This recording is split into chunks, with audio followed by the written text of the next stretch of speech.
Frank, we're here to talk to you today about your latest, man. Jason and I are having a hard time keeping up with all your projects. This latest is a film documentary, I guess, called Freestyle 101, History of Hip Hop. And I actually got to watch it last night. I have to confess, I had to hit pause at about the 3/4 mark.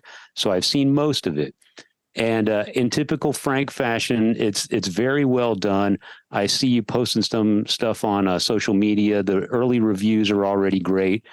What impressed me right away, just off the bat, was some of the people you got involved in this. You've got Chuck D narrating the film. You've got cameos from Ice-T, Be Real, some guys from Wu-Tang Clan. I mean, the roster is pretty impressive. So, first of all, what were you aiming to do with this film? How long did it take you? And then how did you get these big names to lend their participation to your film? Well, essentially, back in the early 2000s, as you guys know, because I've known you all for a while here, I've always doubled between being a musician and working kind of in the film and TV industry.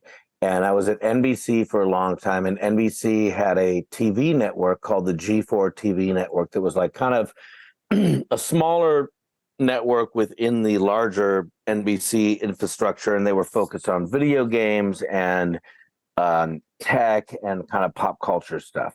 And it was kind of the Wild West in a sense that like we had major funding, but like no one really policing whatever we were doing. So you had guys like me, and there's a filmmaker, a horror movie director named Joe Lynch, who's gone on to do a lot of stuff. And, you know, guys like he and I who were just working there as like field producers and content producers, but basically, you know, getting sent around the world to film content and then occasionally being told, like I was, like, hey, we're doing this TV show called Attack of the Show, and we need web content that's sort of complementary to it. Like, what sort of, I don't know, pop culture ideas would you have?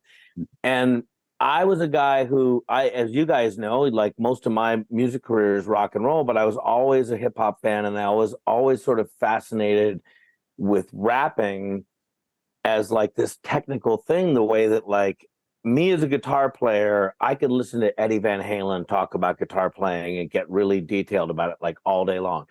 And I was like, how is no one talking to rappers about this, like on that intricate sort of musical level? Because like, especially freestyling, especially freestyling, because it's the first one in here to say that. Yeah, because it's all improvisational. Exactly. So like, I just felt like at that time, there wasn't a conversation happening with people about that. And I knew that every rapper couldn't necessarily freestyle, but I also understood that every rapper sort of started the same way, which is just, you know, making rhymes with your friends, like the way all guitar players start, you know, bopping, playing some licks, trading licks, doing ciphers, doing battles, just, you know, figuring out who you are as an artist, what you are as a voice, you know what I mean? But when it's vocabulary. Right. Well, that's what's so crazy about it, right? Because that's what's so crazy about it to me is I was always coming from this guitar player musical standpoint of like, yeah, if you put this piece of wood with these strings on it, like I sort of can like connect the dots and maybe even on my best day, like improvise and be interesting. But like, I can't do that in I mean, right, what you're hearing right now is me doing that in a conversation. But like to be able to like make wordplay and, you know, like make these intricate rhymes, you guys know as songwriters, like that's a challenging thing. And then to do it off the top of your head is crazy. Yeah. So when I, as a fan of the genre, just casually started hearing these like expert freestylers rap, this is before I was making the show, I was just like, what the hell's happening here? And how is no one like talking about this sort of on a more like musical level? So when I'm working at this TV network and they're like, hey, if we give you a small budget, what would you want to do? I'm like, I want to talk to rappers about rapping. And I'm going to use freestyling as our conversation piece. And while I got them there talking about it, I might as well damn well have a microphone ready and get them in the booth and do it. So I would have like a whole bunch of beats ready for them to come in and just, you know, go, okay, nah. Okay, I'll take that fifth beat. Let's go. And then I would say, look, if you can freestyle, freestyle because that's sort of the premise of the show. But like that conversation might lead to you saying, I'm not a freestyler, I'm a lyricist, and here's why. So then give me a lyrical thing, but I want it in one take.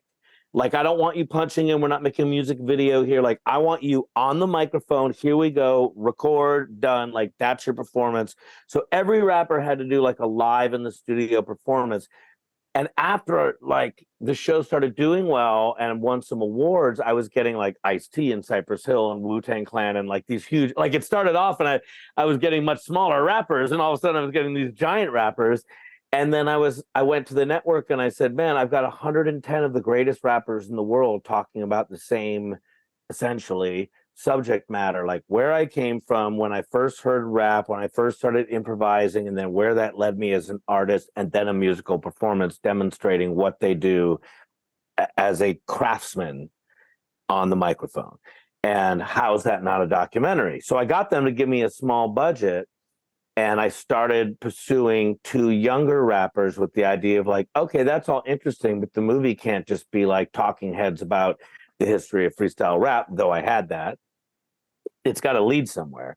And so I thought, well, what if you followed like the 2 divisions of where it's become now? Like on the East Coast, it's battle rapping and it's all like boxing. So, you know, it's this combination of improvisation and coming in with like premeditated lines and punchlines and homework.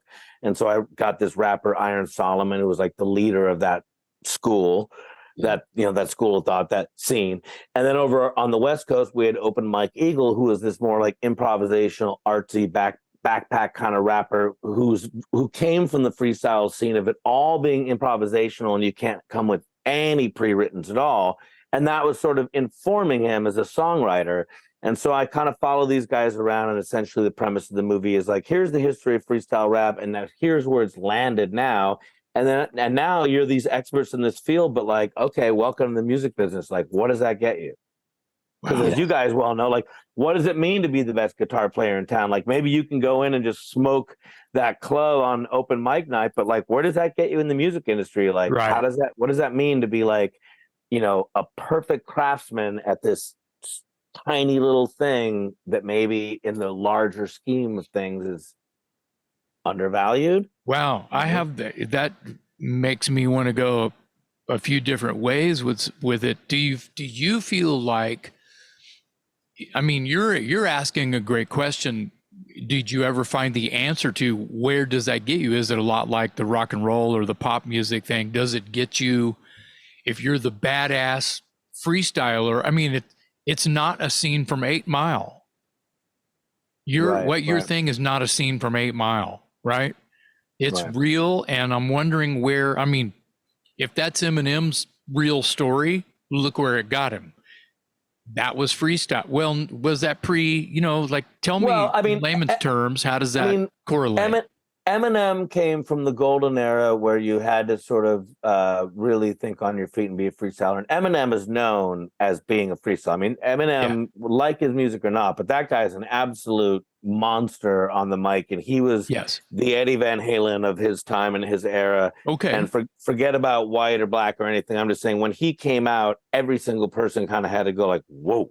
Like, oh shit, like that's the new thing on the block right now. You know what I'm saying? I didn't know if I was going to be embarrassed or not embarrassed by bringing up Eminem as no. Eminem's incredible. That and scene from 8 Mile where it's a battle, right? Well, it is kind of like that. Like I said, like freestyling became 2 things. Like on the East Coast, I mean, that movie is a movie, so it's a little bit sensationalized, but that kind of is what it's about. It's like 2 dudes for money, with sponsors, sometimes with a whole bunch. You know, you might have Busta Rhymes and Puff Daddy up in the balcony judging you, holding up cards and shit. Like, it's a real deal. It'd be like, I mean, Jason, you're a lead singer. Imagine going up and singing and then have like 10 famous singers holding up numbers saying like 2, 4, you know, like Steve Perry says something, goes like 4, and you're like, fuck, you know what I mean? Like, you're just singing your heart out. And these guys are like, you suck. Pretty good.